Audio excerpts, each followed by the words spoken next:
Pessoal, vamos resolver agora o exercício 23 do capítulo 15 do livro Química Ciência Central, 13ª edição. Bom, a questão 23 então nos diz o seguinte: a constante de equilíbrio para a reação 2NO mais Br2 em equilíbrio, produzindo, enfim, em equilíbrio com 2NOBr é Kc igual a 1,3 vezes 10 a menos 2 a 1000 Kelvin. Pergunta-se então, letra A. A essa temperatura, o equilíbrio favorece NO e Br2, ou seja, os reagentes, ou NOBr, o produto. Letra B. Calcule Kc para, seria a reação inversa, 2NOBr em equilíbrio com 2NO mais Br2. Seria a reação inversa daquela que é apresentada no enunciado.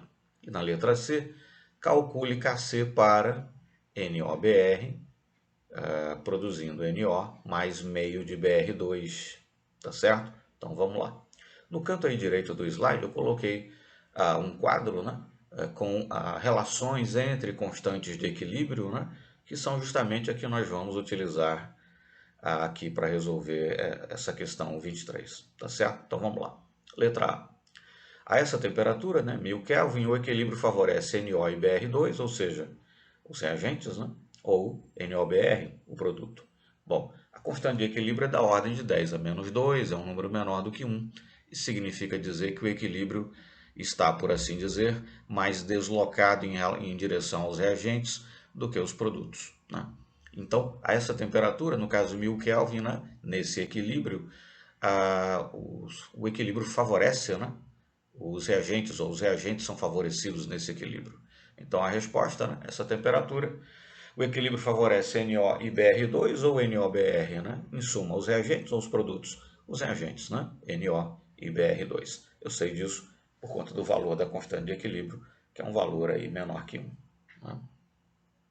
Letra B, calcule Kc, para a reação. E percebam que a reação, 2NOBr em equilíbrio com 2NO e Br2, é a reação inversa, da reação que é apresentada na parte de cima, no enunciado. Bom, se eu tenho uma reação inversa, os produtos da reação direta são os reagentes da reação inversa. Os reagentes da reação direta são os produtos da reação inversa.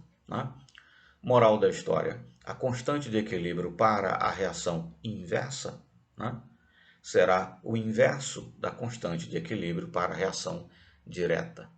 É isso que é apresentado nesse quadro aí do lado direito, a reação genérica A mais B produzindo C mais D, e depois C mais D produzindo A mais B. Então, a constante da reação inversa é a constante da reação direta elevada a menos 1. Então, a constante da reação inversa é o inverso da constante de equilíbrio da reação direta. O inverso de 1,3 vezes 10 a menos 2 é igual a 76,92. Ou se você quiser expressar isso como um número inteiro, o inteiro mais próximo aí seria 77. Bom, na letra C, pergunta-se o Kc, pede para calcular Kc para a reação NOBr, produzindo NO mais meio de Br2. Perceba-se que essa reação, a que está na letra C, é a reação que está na letra B, dividido por 2. Perfeito? Em vez de ser 2 mols de NOBr, é 1 mol só. Em vez de ser 2 mols de NO, é 1 mol apenas. Em vez de ser 1 mol de Br2, é meio mol de Br2. Bom, quando nós dividimos, quando nós multiplicamos, eu estou multiplicando todos os coeficientes estequiométricos aí por meio. O fator de multiplicação aí é 1 sobre 2. Estou dividindo por 2, então estou multiplicando por meio. Quando nós multiplicamos uma equação química, todos os seus coeficientes estequiométricos, por um certo fator, a constante de equilíbrio passa a ser a constante anterior, elevada a esse fator, pelo qual nós multiplicamos. Se eu tivesse multiplicado, por exemplo, se o fator de multiplicação aí fosse 3, se eu tivesse multiplicado todos os coeficientes estequiométricos por 3, a constante de equilíbrio seria 1,3 vezes 10 a menos 2, esse valor elevado ao cubo. Mas nesse caso, o fator de multiplicação aí é meio, tá certo? Eu dividi cada coeficiente estequiométrico aí por 2, ou seja, eu multipliquei por 1 sobre 2. Então, a constante de equilíbrio será a constante de equilíbrio da reação, né? 1,3 vezes 10 a menos 2, elevado a esse fator, 1 sobre 2, meio, né? Bom, elevar a meio é o mesmo que extrair a raiz quadrada. Confere? Então, nesse caso, a constante de equilíbrio será a raiz quadrada de 76, né, 92, ou seja, 8,77 é a resposta da letra C. Né? Se você quiser deixar apenas uma casa decimal após a vírgula, seria 8,8. Mas enfim, né?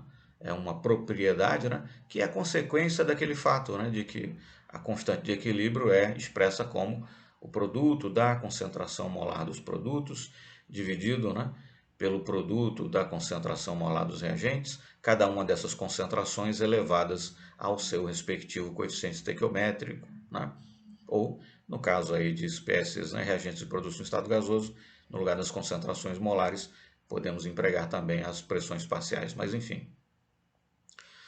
O fato é que o produto da concentração molar dos produtos dividido pelo produto da concentração molar dos reagentes, cada uma dessas concentrações elevadas ao seu respectivo coeficiente estequiométrico, né? O fato de que quando eu multiplico todos os coeficientes estequiométricos da equação química por um mesmo fator, né?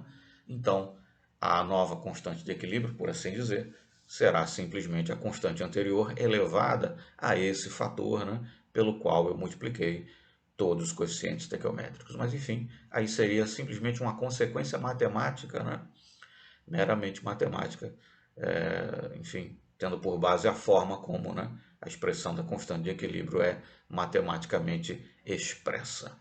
Né? Então, para resumir, fator multiplicativo nesse caso era meio, então ficaria com Kc, né, da letra B elevado a meio. Elevar a meio é extrair a raiz quadrada, confere? Então, a raiz quadrada de 76,92 é 8,77 e essa então é a resposta.